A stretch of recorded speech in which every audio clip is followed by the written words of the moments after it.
Je veux expliquer quelque chose, certaines choses vitales que vous devriez savoir. Ma voix n'est pas très forte, alors je dois probablement m'approcher ici. Si le Seigneur le permet, dimanche après-midi, je veux vous apporter une prédication d'évangélisation. Dimanche après-midi.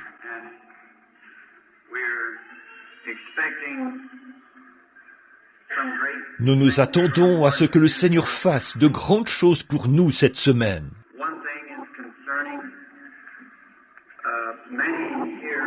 Il y a une chose concernant, beaucoup ici auraient de la peine à comprendre comment ces cartes de prière sont distribuées aux malades et aux affligés. Après avoir essayé pendant 3 ans, c'est le seul programme que j'ai jamais trouvé qui semblait vraiment être béni de Dieu. Au début, nous allions de l'avant sans avoir aucune carte, et nous laissions simplement les gens se mettre en ligne. Là, cela causait toute une congestion. Alors, j'arrivais à prier peut-être 15 ou 20 minutes. Les foules faisaient pression sur moi, et on était obligé de me faire sortir. Et ensuite, ce que nous avons commencé, c'est d'envoyer les cartes de prière à l'avance aux ministres. Et chaque ministre qui parrainait, peut-être que dans toute cette région, une 50aine d'églises parrainaient les réunions. Chaque ministre obtenait au moins 100 cartes. Chaque ministre voulait que son assemblée soit la première à passer. Il les distribuait à son assemblée et probablement qu'au cours des 4 ou 5 soirs, l'assemblée d'un seul ministre passait et les autres avaient beaucoup de peine à cause de cela.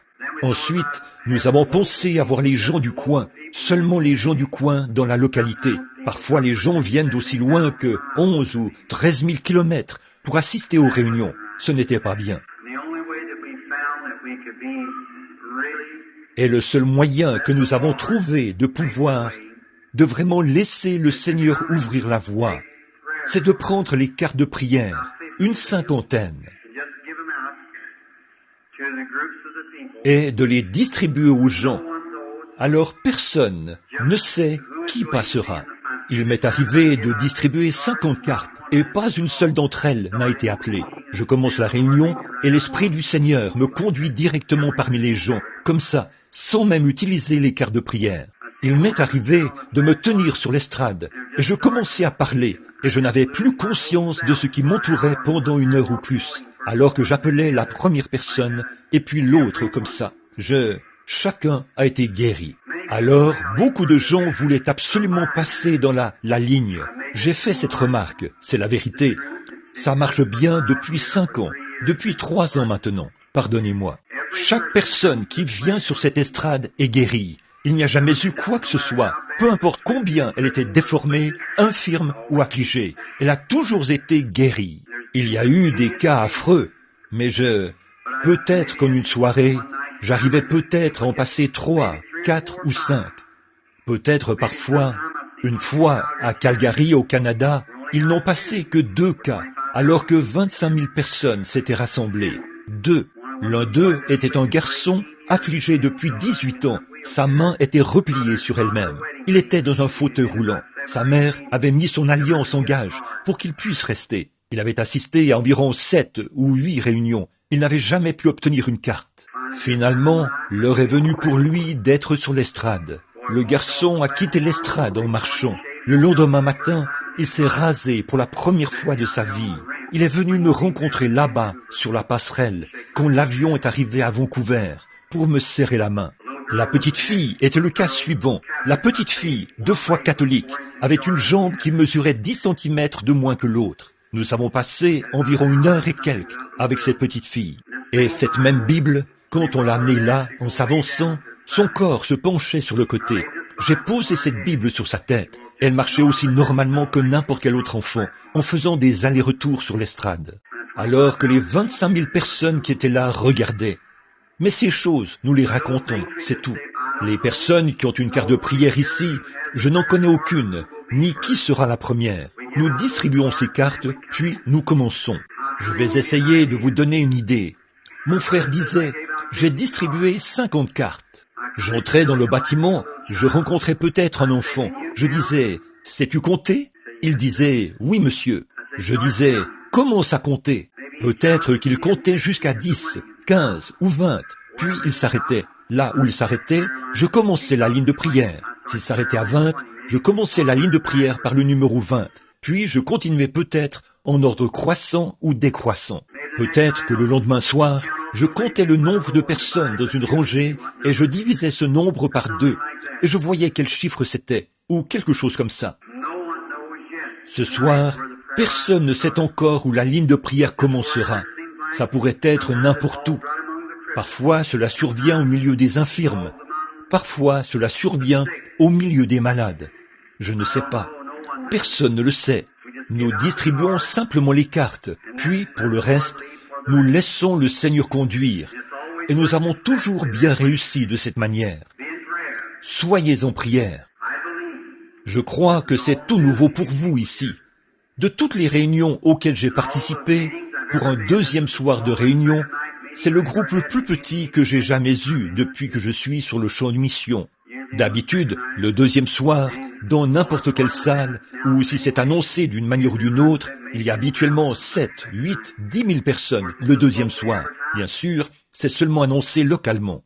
Ce qui fait qu'il y a une foule, c'est que c'est annoncé à l'échelle internationale. Et de nombreuses centaines de personnes viennent d'un État et des autres États pour former le groupe. Ma prochaine série de réunions après celle-ci, ce sera à Houston, au stade. Je pense qu'il y a 17 000 places assises, je pense. C'est déjà annoncé d'environ 4 ou 5 journaux internationaux. C'est de là que viennent les gens, d'outre-mer et tout, de partout. J'aimerais lire un peu de la parole ce soir, car la parole de Dieu ne faillit jamais. Mes paroles failliront, sa parole ne faillira pas. Ça se trouve dans le psaume 103, les versets 1, 2 et 3. Mon âme bénit l'Éternel, que tout ce qui est en moi bénisse son saint nom. Mon âme bénit l'Éternel et n'oublie aucun de ses bienfaits. C'est lui qui pardonne toutes tes iniquités, qui guérit toutes tes maladies. Que Dieu ajoute ses bénédictions à sa parole. Tout cela parle du sujet, les maladies et les afflictions. J'aimerais prendre quelques instants pour faire quelques déclarations à ce sujet. Et je veux que vous écoutiez et que vous y accordiez toute votre attention. Les maladies et les afflictions sont toutes le résultat du péché. Peut-être pas dans votre vie, mais dans la vie de quelqu'un avant vous. Le diable est l'auteur des maladies et des afflictions. Avant qu'il y ait un démon, nous n'avions pas de maladie ni d'affliction. Mais quand Satan est arrivé, il a amené avec lui la maladie et les afflictions. On les appelle si souvent des bénédictions. Je ne pourrais jamais penser que Dieu puisse retirer une bénédiction d'une personne malade, à moins qu'il s'agisse d'un pécheur, pour le conduire à Dieu, ou d'un enfant désobéissant, pour le ramener à se réconcilier avec son Père. Mais les maladies sont le résultat du diable et de la chute. Là, aujourd'hui, nous avons les meilleurs médecins que nous ayons jamais eus.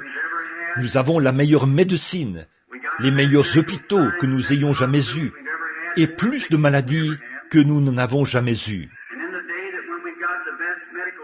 Et au jour où nous possédons la meilleure médecine que nous ayons jamais eue, on construit constamment des hôpitaux pour les incurables. Au moment même où nous avons les meilleures œuvres scientifiques que nous ayons jamais eues sur les afflictions et les maladies, chaque année, on construit des hôpitaux pour les incurables. Mais rien n'a jamais été présenté à Jésus-Christ, le Fils de Dieu, où il n'était pas largement de taille à y faire face. Et il est exactement le même aujourd'hui qu'il l'était hier, et le sera éternellement. Et il le prouve. Vous le verrez soir après soir. Et s'il n'en est pas ainsi, alors vous avez le droit de douter. Quelqu'un a dit, est-ce que les guérisons durent? Elle dure aussi longtemps que dure la foi. Mais quand la foi fera défaut, alors votre guérison fera défaut. Diriez-vous que toute personne qui s'avance à l'autel et se convertit sera un chrétien toute sa vie? Ce soir, il pourrait être un enfant de Dieu, et demain être un enfant du diable. Quand il perd la foi en Dieu, c'est ça qui le fait retourner. Et toute puissance qui peut vous guérir ici, sur cette estrade, peut vous garder en bonne santé. C'est la raison pour laquelle j'ai fait cette déclaration, que personne ne vient ici sans qu'il soit délivré ici. En sortant d'ici, vous conserverez votre délivrance selon votre foi.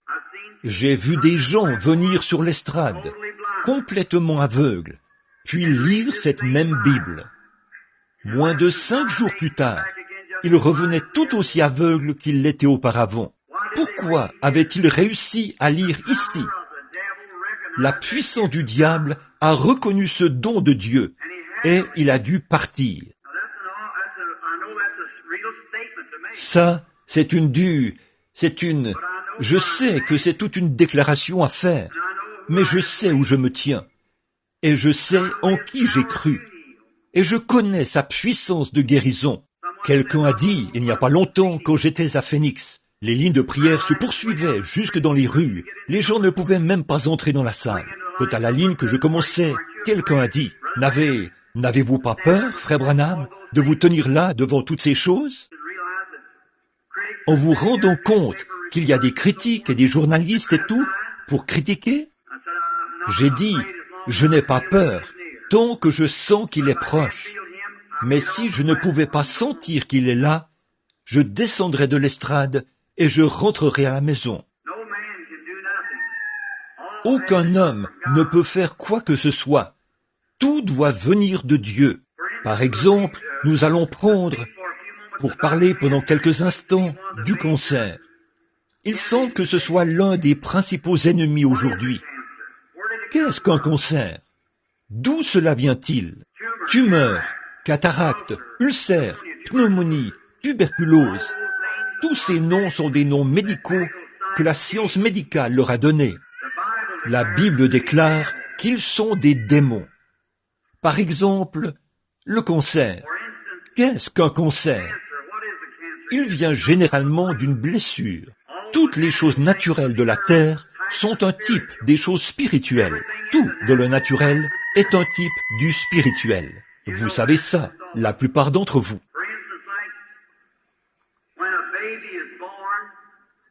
Par exemple, quand un bébé est né et quand un enfant est né de Dieu, quand un enfant naît dans le royaume de Dieu, la Bible dit, il y en a 3 qui rendent témoignage dans le ciel, le Père, le Fils et le Saint-Esprit. Maintenant, c'est quelqu'un qui est malade ou quelque chose, alors accordez-moi simplement votre attention. Si vous ne saisissez pas ces choses, vous ne recevrez probablement pas votre guérison. Il y en a 3 qui rendent témoignage dans le ciel. Maintenant, quand nous sommes, notre conversion, les éléments sont sortis du corps de Jésus-Christ quand il est mort. Il y avait l'eau, le sang et l'esprit. Et ces 3 choses constituent la nouvelle naissance.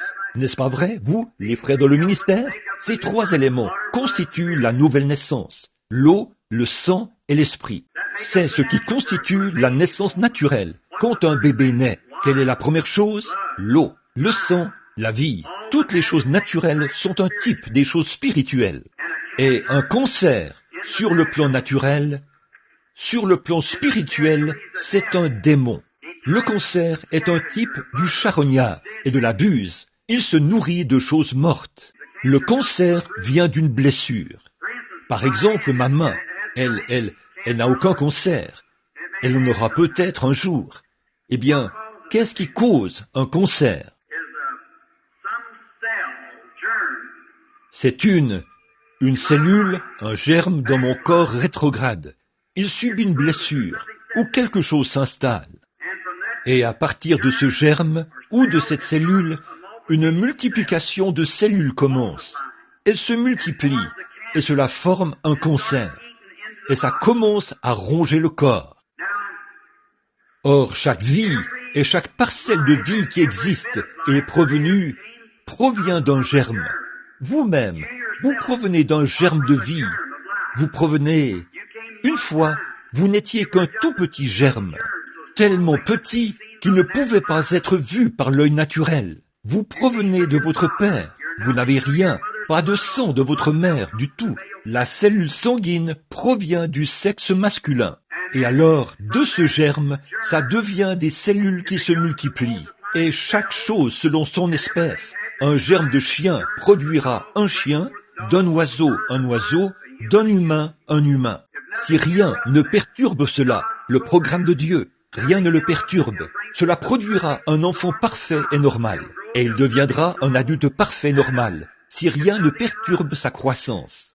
Mais quand quelque chose perturbe cela, alors c'est forcément le mal qui perturbe le programme de Dieu. Dieu n'avait pas l'intention que vous soyez malade.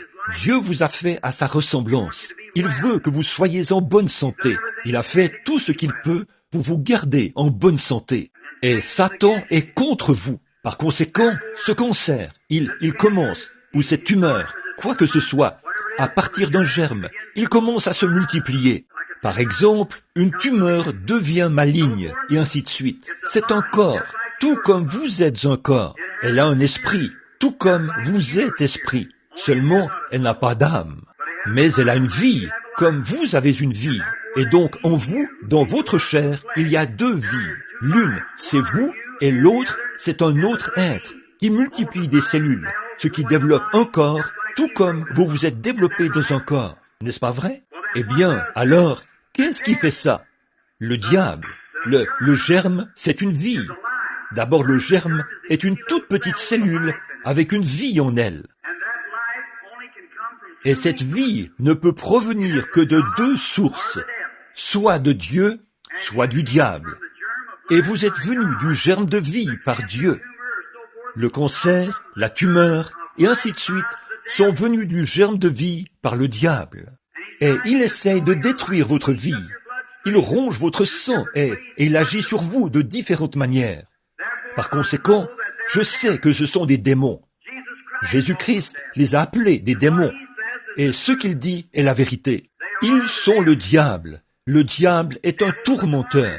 Il est ici pour déchirer votre corps, pour vous ronger, pour vous détruire, pour abréger votre temps ici, de 70 ans, s'il le peut. C'est pour ça que lorsque cet ange de Dieu descend là où je suis, je ne sais rien à votre sujet, aucun de vous. Voilà pourquoi il vous dit quel genre de maladie vous avez dans votre corps. Parce que cette vie est soumise à la vie que Dieu a envoyée pour discerner cette maladie. Et aussi les choses que vous avez faites dans votre vie. C'est fait par la puissance de Dieu. Alors je peux dire si c'est là ou si c'est parti.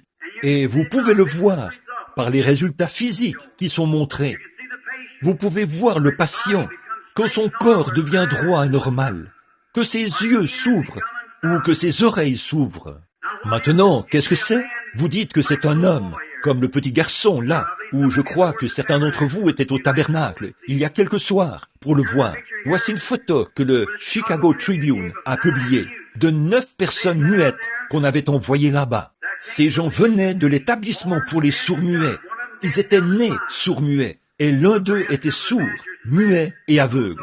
Maintenant, peut-être que quelques-uns des organisateurs vous ont lu ces notes. Or, ces gens, des journaux comme le Chicago Tribune, ce ne sont pas des fanatiques. Ces cas doivent être examinés de façon vraiment approfondie avant de pouvoir être publiés dans un journal. Comme le Waukegan Sun ou le Post Dispatch ou n'importe lequel de ces journaux. Ce n'est pas du fanatisme, ce n'est pas une croyance artificielle et mythique ou une théorie. C'est la puissance du Dieu Tout-Puissant. Et il est ici pour confirmer cela ce soir. Et il le fera. Et plus tôt, notre assistance sera d'une même pensée et d'un même cœur.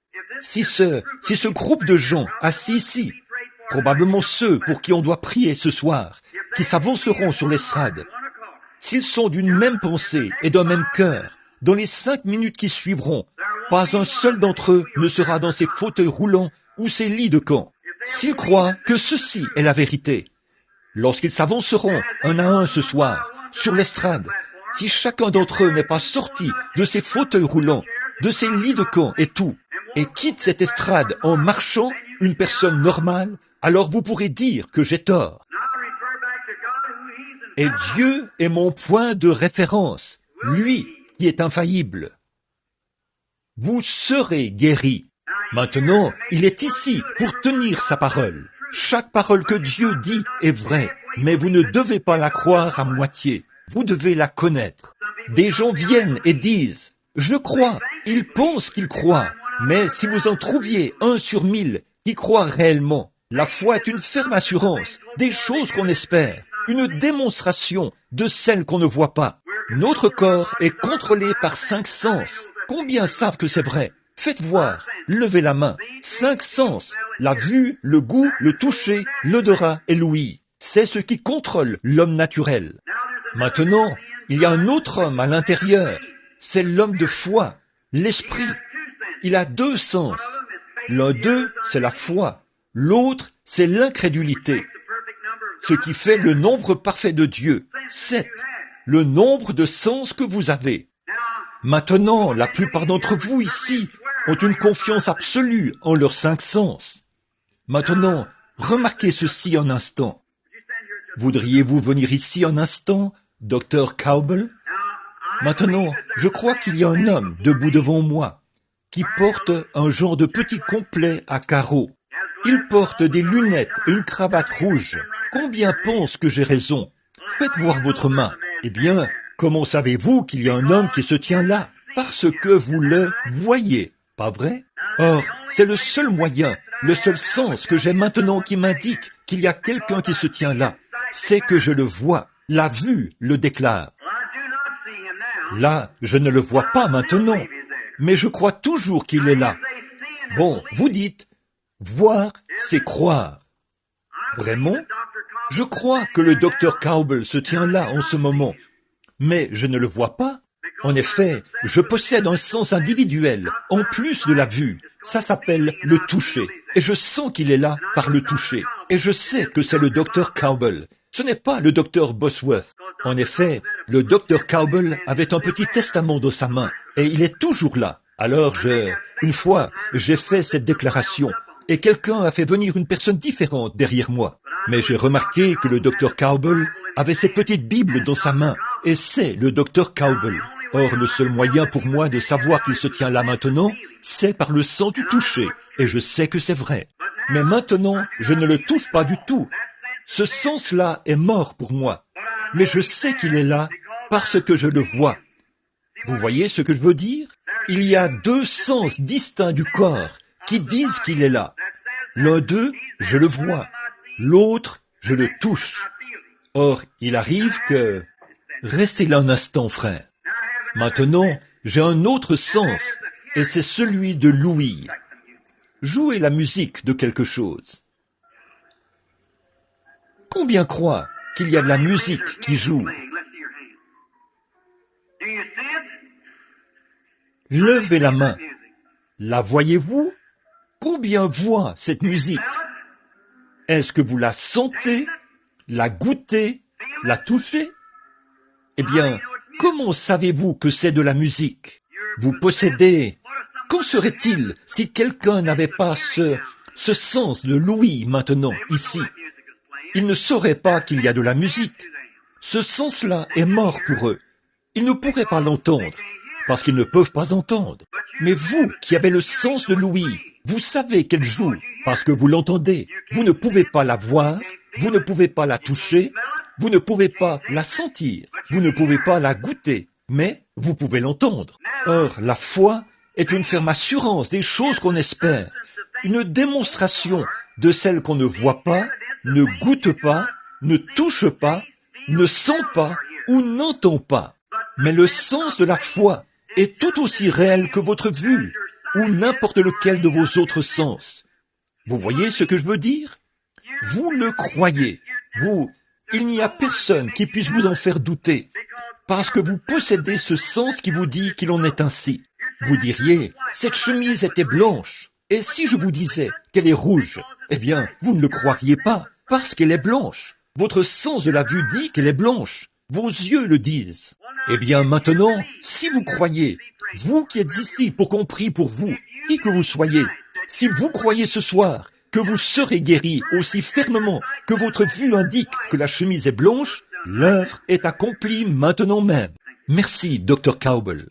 C'est vrai, la foi est une ferme assurance des choses qu'on espère, une démonstration de celles qu'on ne voit pas, ne goûte pas, ne touche pas, ne sent pas ou n'entend pas. C'est un autre sens. C'est dans l'autre dimension. Ça n'a rien de naturel. Vous ne pouvez rien recevoir de Dieu si ce n'est par la foi. Par la foi, les murailles de Jéricho sont tombées. Par la foi, Moïse a refusé d'être appelé le fils de la fille de Pharaon. Par la foi, Gédéon a fait telle et telle chose. Par la foi, le seul moyen. Et sans la foi, il est impossible d'être agréable à Dieu. Et si vous voulez lui être agréable, vous devez venir à lui avec foi, en croyant que sa parole est la vérité. Pourquoi est-ce que je me tiens ici et que j'exprime ceci en parole et je dis que personne ne peut s'avancer sur cette estrade sans que son état soit diagnostiqué et que les maladies soient révélées, les secrets des cœurs? Et peu importe combien les gens sont infirmes, il n'y a personne qui a déjà assisté aux réunions qui ne sait pas que chaque fois, ils sont guéris. Pourquoi? Quand l'ange m'a rencontré, il a dit « Si tu amènes les gens à être sincères, ou si tu es sincère et que tu amènes les gens à te croire, rien ne résistera à ta prière. » Je le crois, et si je peux vous amener à faire la même chose, Louisville, Kentucky, sera secoué comme jamais auparavant. Voilà un défi. Mais ce que j'essaie de faire ce soir, c'est de vous amener à voir ce que je veux dire. Alors, quand vous viendrez ici et que vous serez délivrés, tenez-vous-en strictement à cette parole. Il est le souverain sacrificateur de votre confession. Dieu ne peut rien faire pour vous tant que vous n'avez pas d'abord confessé qu'il l'est. Alors, quand vous confessez cela, alors croyez-le, agissez en conséquence et tenez-vous-en à cela. Et Dieu vous délivrera. Croyez-vous cela? Vraiment. Ici, il n'y a pas longtemps, à Fort Wayne, dans l'Indiana. Au fait, Dr. Bosworth, j'ai là un petit article dans la poche de mon pardessus. On vous l'apportera sur la réunion que nous venons d'avoir, publiée dans le We the People. Je crois que c'était au sujet d'une petite fille aveugle, ce qu'ils ont publié. Ça paraîtra dans le We the People, un livre qui est diffusé partout dans le monde. Un journaliste avait rédigé une critique. Il disait « La jeune fille a déclaré qu'elle était guérie, mais elle ne l'était pas. Là, la petite fille a reçu les attestations du médecin, et ainsi de suite. Et cela a été publié. Puis, on a examiné cela. Et maintenant, ça s'est même rendu au We the People. Dieu agira. Il n'y a personne qui puisse. Je laisserai le Dr. Bosworth vous le lire. Peut-être à la réunion de demain après-midi. Ça a été envoyé par le journal de Fort Wayne, là-bas. Madame Bosworth, dans la réunion, il continuait. Certains disaient, il y avait là un homme qui souffrait de la sclérose en plaques. Il était paralysé depuis 10 ans et il avait une paralysie progressive. Cela s'était propagé dans sa colonne vertébrale. C'était un homme d'affaires de la ville. Il ne savait pas, il l'avait installé là et ils avaient vu beaucoup de gens dans des fauteuils roulants et des gens affligés être délivrés. Et ce soir-là, au fond du bâtiment se trouvait une petite fille qui louchait. Elle avait vu beaucoup de gens qui louchaient être délivrés. Je n'ai jamais vu un seul enfant qui louchait venir sur l'estrade sans avoir été guéri. Et en moins de 6 mois, nous avons vu plus de 300 personnes qui louchaient être guéries. Nous en avons reçu des rapports. 40 000 témoignages de malades, à ce jour, de guérisons, d'attestations signées par des médecins, et ainsi de suite. L'heure est venue, les amis. Le moment est venu. Je dis ceci, et vous pouvez me traiter de fanatique si vous le désirez. Je crois que ceci indique la seconde venue de Jésus-Christ. Amen. Car il y aura des signes et des prodiges. En fait, si vous n'êtes pas dans le royaume de Dieu, efforcez-vous d'y entrer. Sûrement que j'ai une certaine connaissance de ce dont je parle. Sinon Dieu n'honorerait jamais ma prière. pour faire ce qu'il fait. Et vous qui êtes en dehors du royaume, cherchez Christ pour qu'il devienne votre refuge maintenant, pendant qu'il est temps et pendant que vous en avez l'occasion. Il y a un cas que je n'oublierai jamais.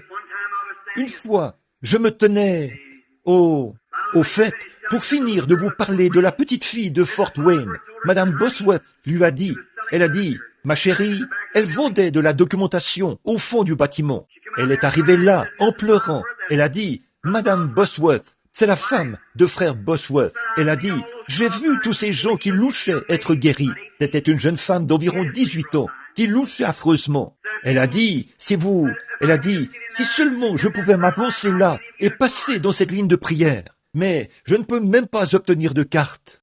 Madame Bosworth a eu de la compassion pour cet enfant. Elle a dit, ma chérie, si tu vas par derrière là, où tu peux le voir, et vraiment, ne te contente pas d'imaginer là, mais crois de tout ton cœur que c'est un don de Dieu. Je t'assure qu'il t'appellera dans quelques minutes. Je priais pour les malades sur l'estrade. J'avais le dos tourné à la jeune fille. Tout à coup, j'ai senti cela s'installer. La foi s'animait. J'ai regardé autour de moi.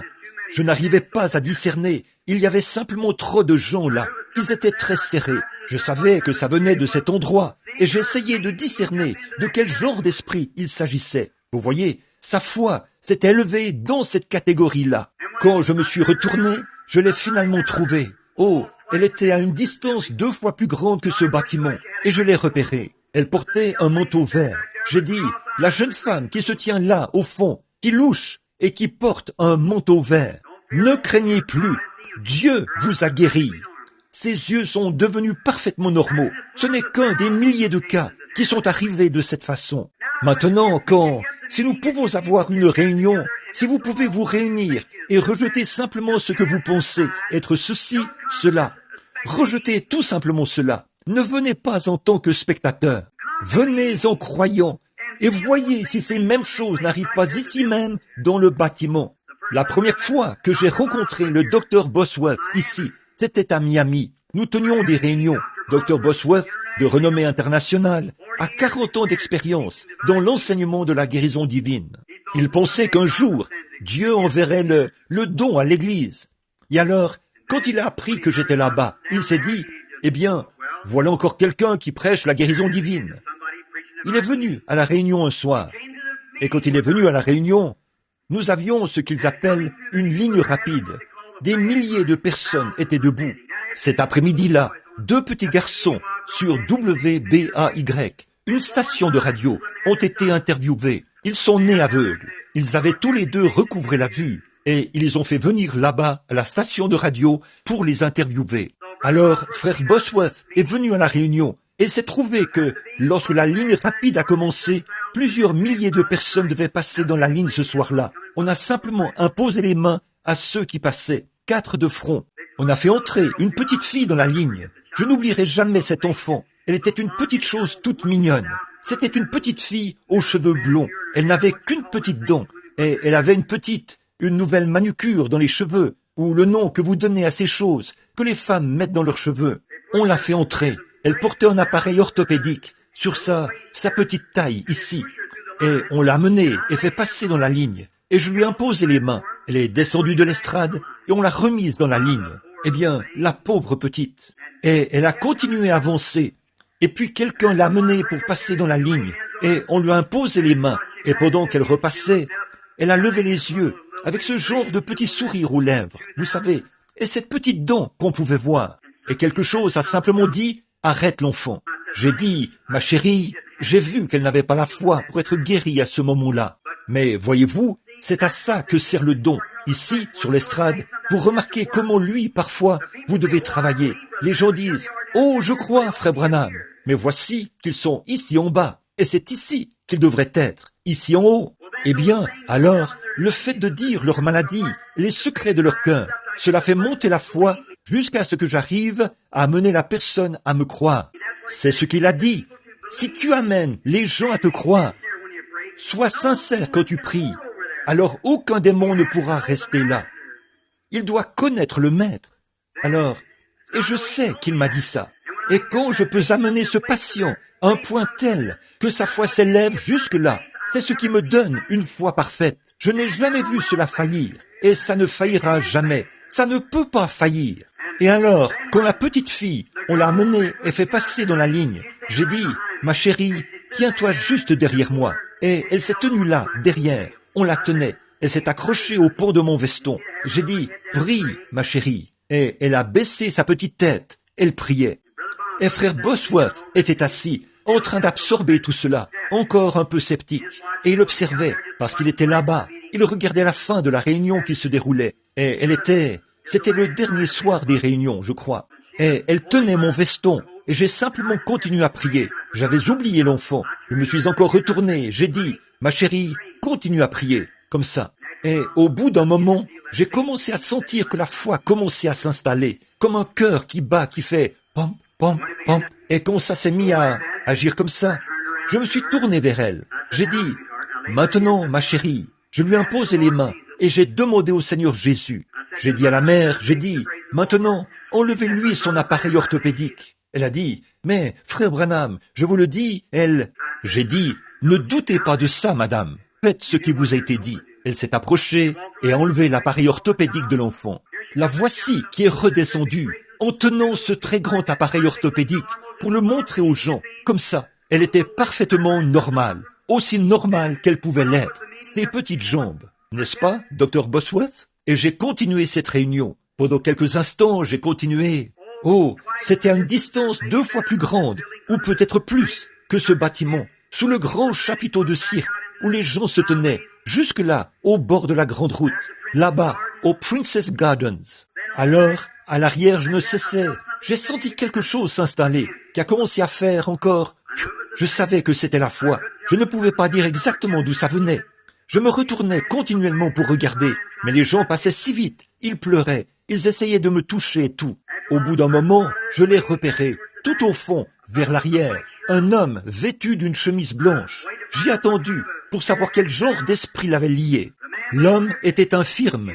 Il était tombé de cheval quelques années auparavant. Il était un marchand à Miami. Sa main était infirme et son bras, comme ça, il est venu comme critiqueur pour critiquer la réunion. Puis, il a commencé à avoir la foi. Je me suis arrêté et j'ai dit, « Monsieur, vous qui êtes tout au fond, le 4e de la rangée, dans cette direction-ci, qui portez une chemise blanche, levez-vous, Jésus-Christ vous a guéri. » Et quand il s'est levé, ses mains se sont levées. Sa petite femme, toute maquillée, on aurait dit qu'elle était une exaltée. Comme le petit frère l'a dit ce matin dans son émission, à l'entendre crier, il était là, parfaitement délivré. Frère Bosworth a fait une enquête sur ce cas, puis il est venu me voir. Il a posé des questions à cet homme à ce sujet. Et quand il a découvert que c'était bien le cas, il m'a demandé, comment avez-vous su que c'était cet homme-là? J'ai dit, monsieur, je commence à m'affaiblir. Je savais que ça venait de quelque part. Et il est arrivé au microphone, il a dit, cela prouve que Jésus-Christ est le même hier, aujourd'hui et éternellement. Cela le prouve. Il a dit, bon, le don qui était en Jésus-Christ serait comme tout cet océan ici, qui frappe le rivage. Le don dans notre frère serait comme une cuillerée d'eau qu'on en retirerait. Mais les mêmes éléments chimiques qui se trouveraient dans la cuillerée d'eau seraient le même genre d'éléments chimiques qui se trouvent dans l'océan en entier. C'est vrai. Et je me sentais de plus en plus faible. Et cet homme était là, parfaitement délivré. Or, c'est arrivé des centaines de fois. Et il y a des gens dans ce bâtiment, je crois, qui ont été dans d'autres réunions, qui en ont été témoins. Et j'ai ici des amis qui ont été dans d'autres réunions, qui pourraient témoigner et dire que c'est la vérité. Levez la main si vous êtes ici. Maintenant, vous pouvez voir. La Bible dit, sur la déclaration de 2 témoins ou plus. Maintenant là, vous pouvez avoir la même chose ici à Louisville. Il n'y a aucune raison pour que qui que ce soit reparte d'ici sans avoir été parfaitement délivré. Je n'aurai peut-être pas le temps de le faire pour tout le monde sur l'estrade, mais tout le monde peut en bénéficier. Si Dieu peut prouver ici qu'il est Dieu et qu'il a confirmé que ce que j'ai dit est la vérité, alors croyez Dieu. Donc, agissez sur la base de votre foi et mettez votre foi en action, vivante. Et Dieu agira en vous sur le champ et il vous rétablira. À Hot Springs, là, je crois que c'était à Little Rock, Un soir, il y avait tellement d'ambulances que cela bloquait la circulation dans la rue. On a dû faire venir la police là-bas pour les faire partir du coin de la rue, juste en contrebas du château, à Rock, Little Rock, Arkansas. Le révérend Monsieur Brown était l'un des pasteurs là-bas. Si vous désirez recevoir ce témoignage, écrivez au révérend G. H. Brown, 505 rue Victory, Little Rock, Arkansas. Et écoutez ceci, vous parlez de la puissance démoniaque. Et juste, c'était à peu près ma 4e ou 5e réunion, vers 23 heures. Ma main était tellement engourdie. Parfois, quand je rentre à la maison, j'ai la main tellement engourdie, complètement, que je dois faire couler de l'eau chaude dessus pendant près d'une demi-heure pour y faire revenir la sensation à cause des effets physiques. Voici une montre. Si je prends la main d'un humain en portant la montre, cette montre s'arrêtera net. Je porte maintenant une montre Longines qui vient de sortir de l'usine. Je l'ai obtenue.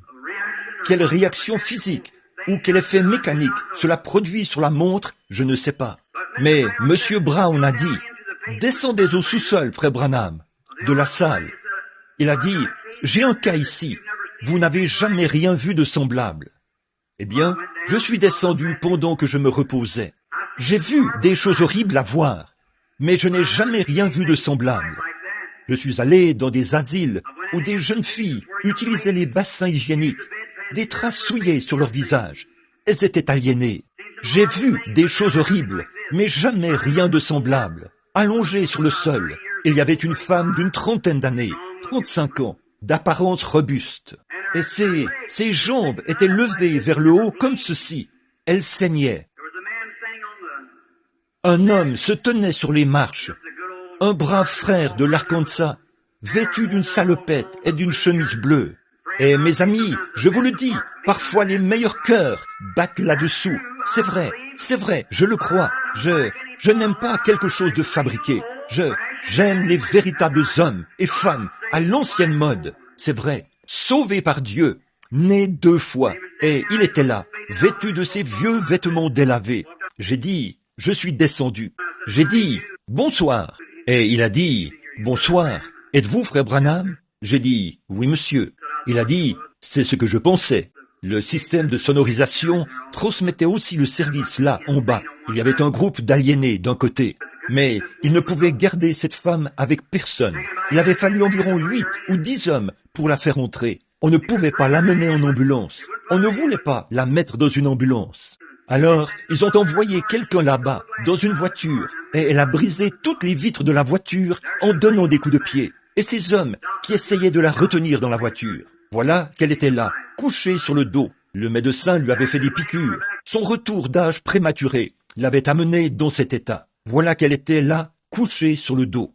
Et j'ai dit, eh bien, je vais aller vers elle pour voir si je ressens des vibrations. Il a dit, frère Branham, n'allez pas là-bas. Il a dit, elle vous tuerait. J'ai dit, oh, je ne pense pas, comme ça. Et je me suis avancé. Elle était étendue là, à me regarder. Elle battait un peu des paupières. Elle me fixait. Et j'ai dit, bonsoir. Elle n'a jamais dit un mot. Je lui ai pris la main. J'ai dit, bonsoir. Il a dit, elle ne connaît même pas son propre nom, frère Branham. Elle ne le sait plus depuis 2 ans. Je lui ai pris la main. Et ce n'est que par la bénédiction de Dieu que j'ai été sur mes gardes. Elle m'a tiré violemment avec ses 2 mains, comme ça. Et elle m'aurait probablement brisé les os. Et j'ai déplacé mon pied, qu'il a arrêté, contre sa poitrine. Elle m'a vraiment entraîné vers le bas. Je me suis brusquement écarté d'elle.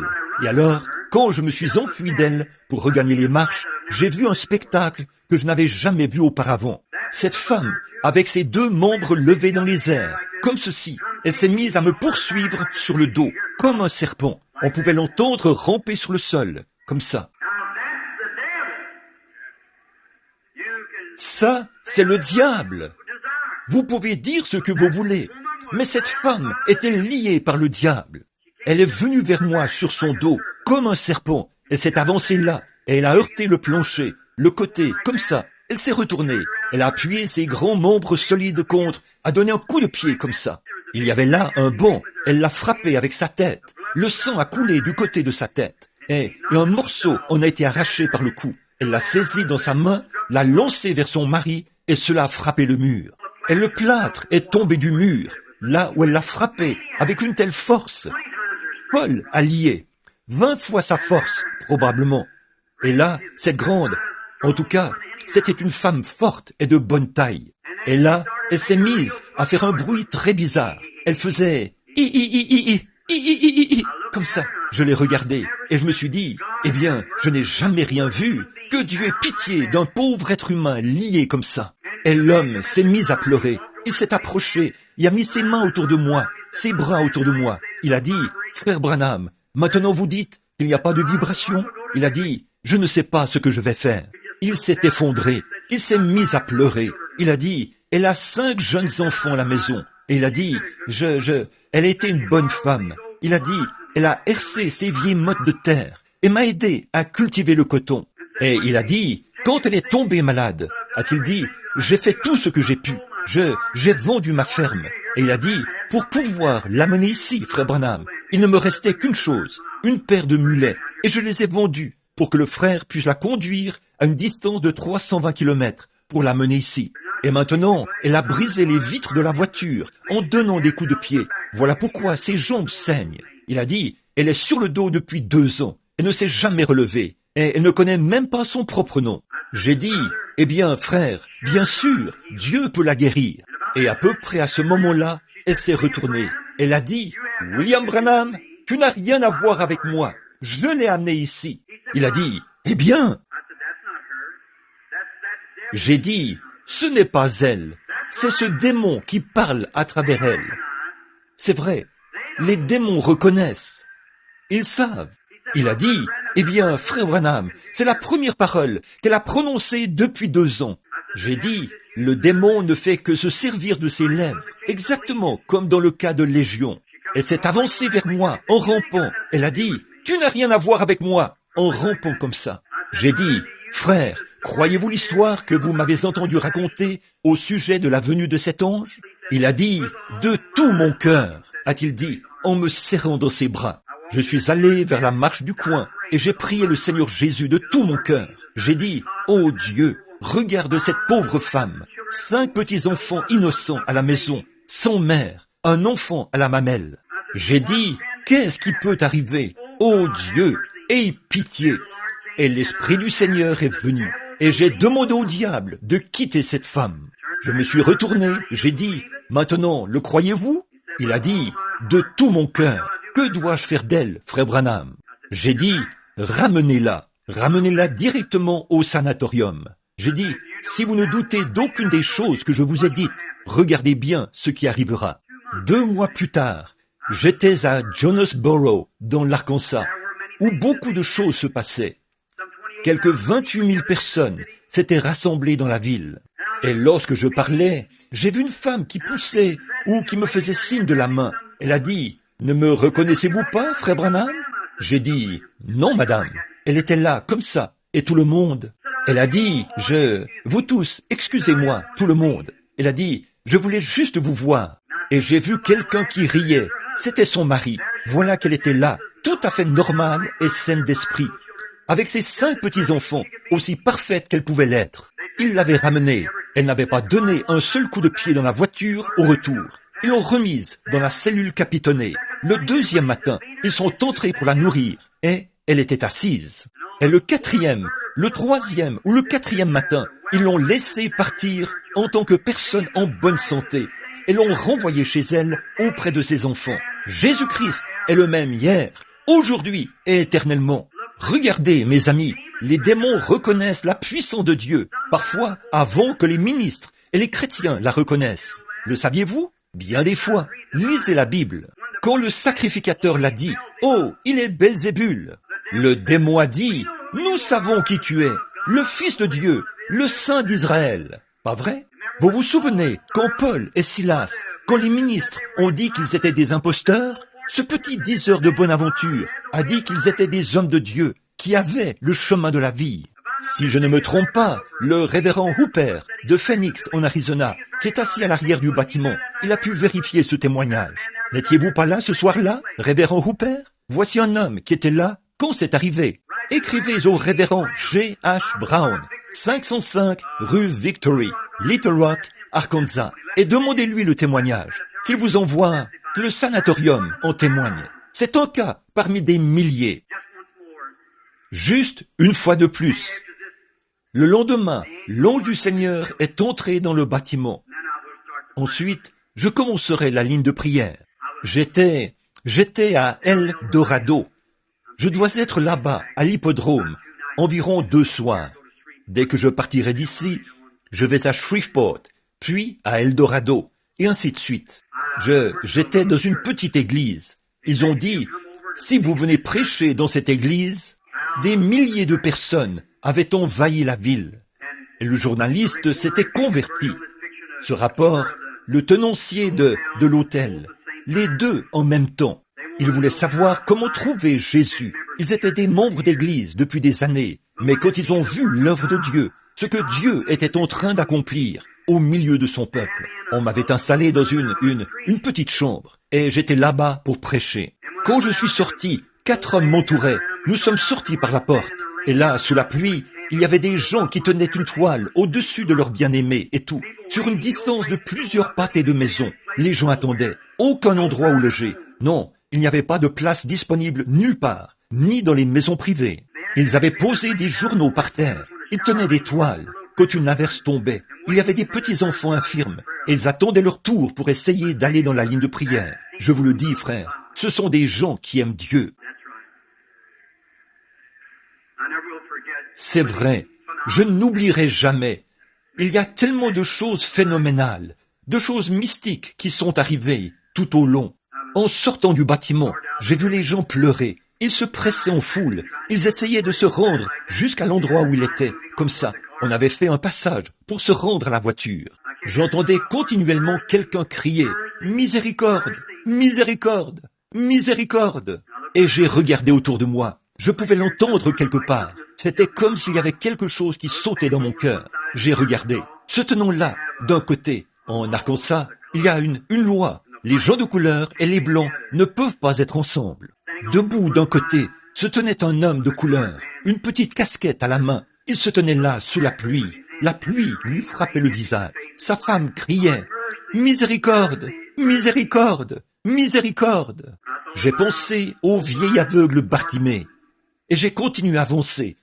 Il semblait que quelque chose me disait de ne pas faire ça. Des centaines d'entre eux se pressaient en foule. J'ai dit, je veux aller là où se trouve cet homme de couleur. Ils ont dit, frère Branham, vous ne pouvez pas faire ça.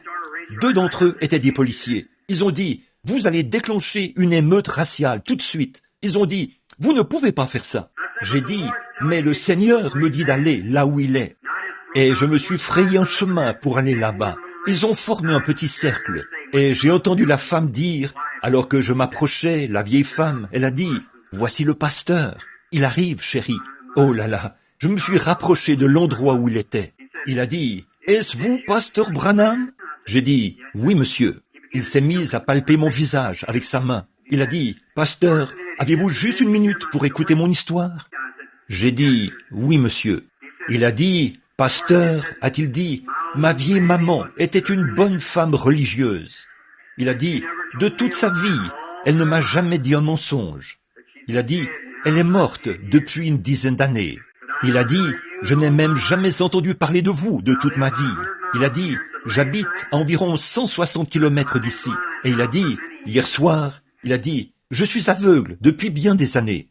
Il a dit, la nuit dernière, je me suis réveillé et ma vieille maman était debout près de mon lit. Et elle a dit, chérie, mon enfant, va à El Dorado, dans l'Arkansas, et demande quelqu'un du nom de Branham. Elle a dit, le Seigneur a donné un don de guérison divine. Tu recouvreras la vue. Oh là là, j'avais l'impression que mon cœur allait devenir gros comme ça. J'ai vu que Dieu parlait. Si l'homme ne veut pas le croire, Dieu le déclarera d'une manière ou d'une autre à ceux qui ont le cœur honnête. Il le fera. J'ai posé mes mains sur lui et j'ai dit, frère, le Seigneur Jésus qui vous a envoyé cette vision se tient ici maintenant pour vous rétablir. J'ai enlevé mes mains de sur lui. J'ai pris sa main. La cataracte était morte. Les larmes coulaient et glissaient sur ses joues. Il a dit, je te remercie Seigneur. Je te remercie Seigneur. Elle a dit, sa femme a dit, chérie, vois-tu? Il a dit, oui, je vois. Elle a dit, oh, tu vois vraiment, chérie? Il a dit, oui. Il a dit, c'est une voiture rouge qui est garée là. Oh là là, elle s'est mise à crier comme ça. Et là, ils m'ont saisi et se sont dirigés vers la voiture. Plus tard, je suis descendu d'un avion près de Memphis, dans le Tennessee, un soir. Je suis entré à l'intérieur. J'ai entendu quelqu'un crier « Bonjour, pasteur Branham !»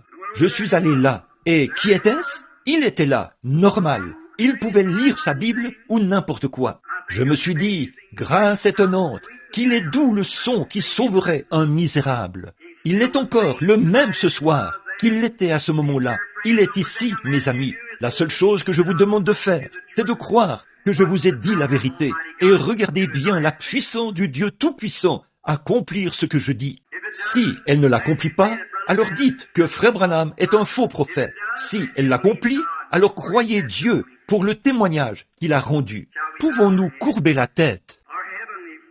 Notre Père Céleste, oh, je pense qu'un jour, quand nous arriverons à la fin du voyage, et que je monterai vers ta demeure, je prie que tu me laisses entrer, et que tu puisses m'accorder une place, assise quelque part là-bas, avec toutes ces chères personnes que j'ai rencontrées. Nous pourrons parler des choses, des souvenirs que nous avons de ces grandes choses que tu as faites pour nous. Et comme c'est merveilleux, tout au long de notre pèlerinage ici, de te voir et de savoir que tu es proche, et que tu es ici ce soir pour délivrer ces malades et ces affligés. Seigneur, jusqu'à présent, nous ne savons pas qui tu as choisi pour passer dans cette ligne. Toi, tu sais. Quelqu'un est ici. Il y a 50 personnes qui ont des cartes. Seigneur, tu pourvoiras. Tu sais qui, ici, doit s'avancer. Et nous remettons cela entre tes mains, Seigneur. Maintenant, bénis tout le monde. Et que ceux, Seigneur, qui ne pourront pas être dans la ligne de prière, quand ils en verront d'autres qui sont affligés et tourmentés comme eux, qu'ils les verront délivrés. Ô Dieu, je prie que leur foi s'élève et croit. Et, ô Père, fais qu'un réveil à l'ancienne mode commence partout dans la ville, Seigneur. Que chaque église aura des réveils et que des âmes perdues entreront, croyant en ton Fils bien-aimé. Accorde-le, Dieu bien-aimé. Maintenant, Père, tu connais la faiblesse de l'homme, et nous connaissons la puissance de Dieu. Je prie que tu envoies ton ange, celui qui m'a mis à part dès le sein de ma mère, qui m'a amené dans cette vie et qui m'a prédestiné dans ce but, et qu'il se tiendra ici ce soir. Dieu bien-aimé, après avoir fait ce grand rapport avec assurance devant des milliers et des centaines de milliers de personnes, tu n'as encore jamais failli. Et je sais que tu ne nous décevras pas ce soir, mais que tu accorderas ce soir que chaque péché secret des cœurs sera dévoilé aux gens, que leurs maladies leur seront dévoilées, les démons qui les lient, et tout le monde sera délivré. N'est-ce pas, Père? Parce que nous te faisons confiance, que nous t'aimons et que nous te croyons, et que nous le demandons en ton nom et pour ta gloire.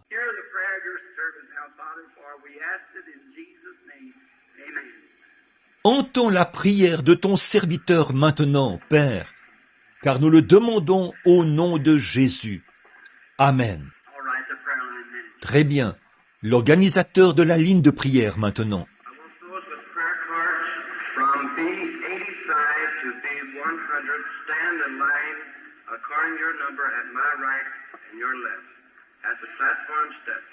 From B85 to B100. Everyone else remains seated.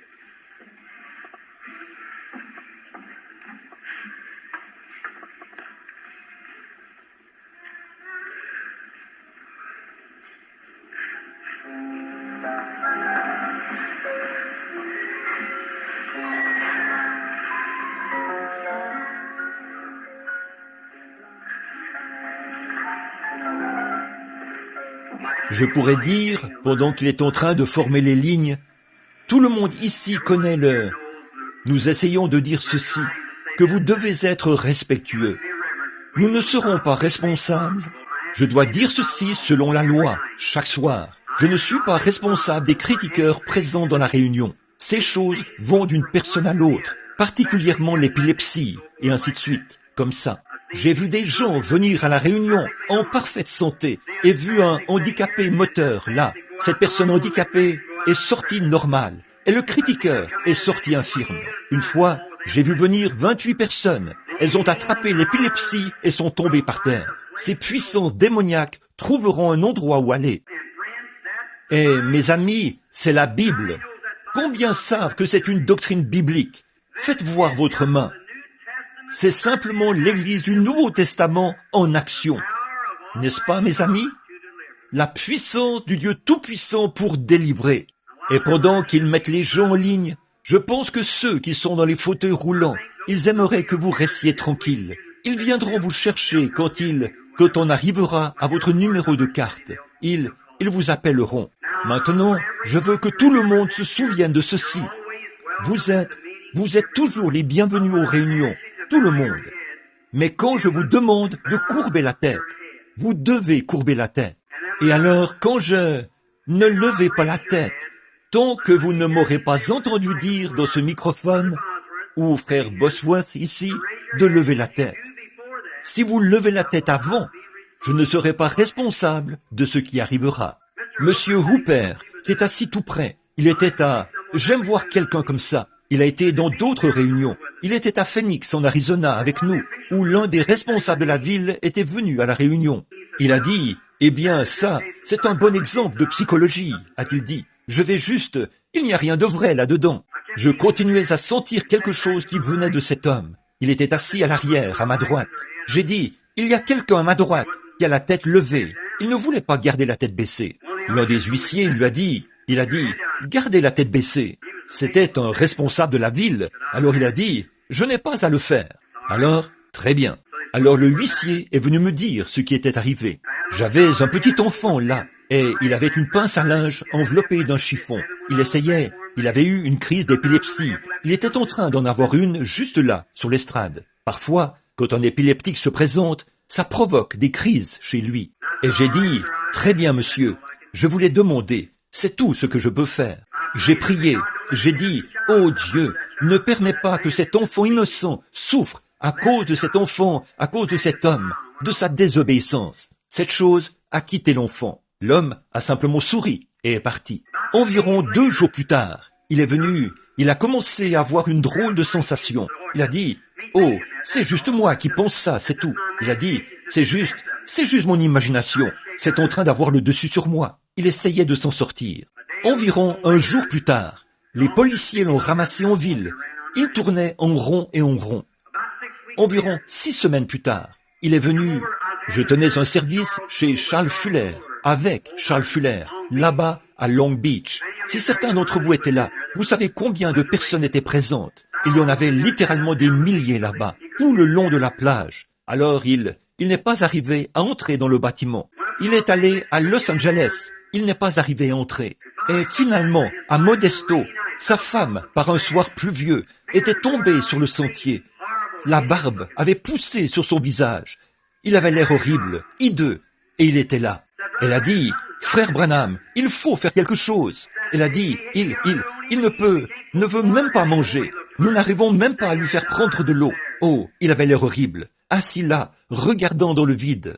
Je suis entré, il s'est mis à faire en s'éloignant de moi, comme ça. Je leur ai dit de verrouiller la porte. Nous étions fatigués, nous étions là-bas au clubhouse, le samedi soir, depuis des heures, pour nous occuper des malades. J'ai demandé à frère Brown et à frère Moore de verrouiller la porte pour empêcher les gens d'entrer.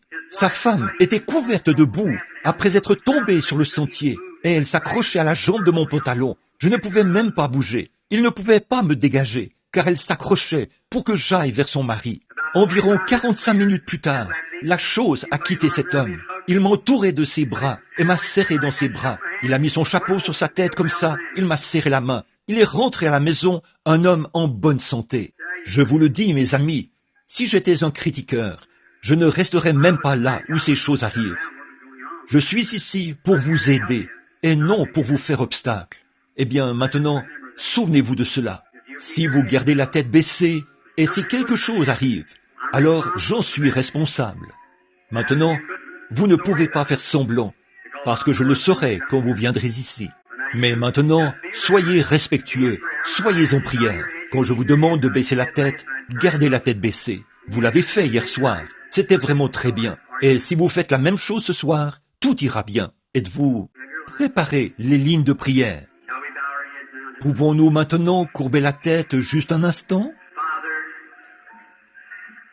Père, je suis conscient que c'est un grand moment. C'est un moment où nous sommes face à face avec l'adversaire. Et ici, il y a des infirmes, des affligés et des gens qui se meurent. Il y a ici des gens dans la ligne qui ont peut-être un cancer ou peut-être des problèmes cardiaques. Je ne sais pas ce qui ne va pas chez eux en ce moment, mais tu le diras à ton serviteur. Je prie que tu délivres chacun d'eux et qu'ils soient parfaitement rétablis. Que Satan soit dénoncé chaque fois et que cela soit dévoilé devant l'auditoire. Que tout le monde soit très gentil, Seigneur, qu'il collabore. Tous les chrétiens, puissions-nous avoir une glorieuse réunion ce soir. Puisse la puissance du Saint-Esprit envahir le bâtiment, guérir tous ceux qui sont dans le bâtiment, car nous le demandons au nom de Jésus. Amen. Chantons juste une fois, si vous le voulez bien.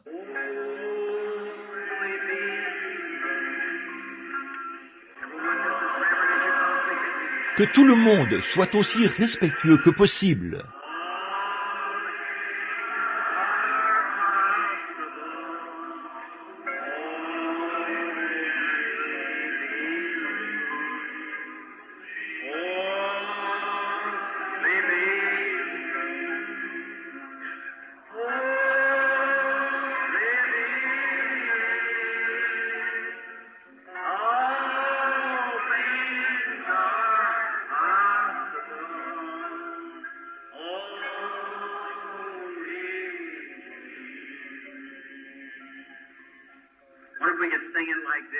Je me demande si nous pourrions le chanter comme ceci maintenant.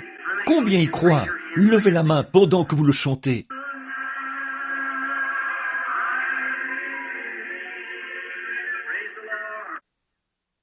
A un cancer ou un problème gynécologique. Juste un instant. Ces deux choses qui sont venues étaient presque pareilles. C'est un problème gynécologique. Voilà ce que c'est.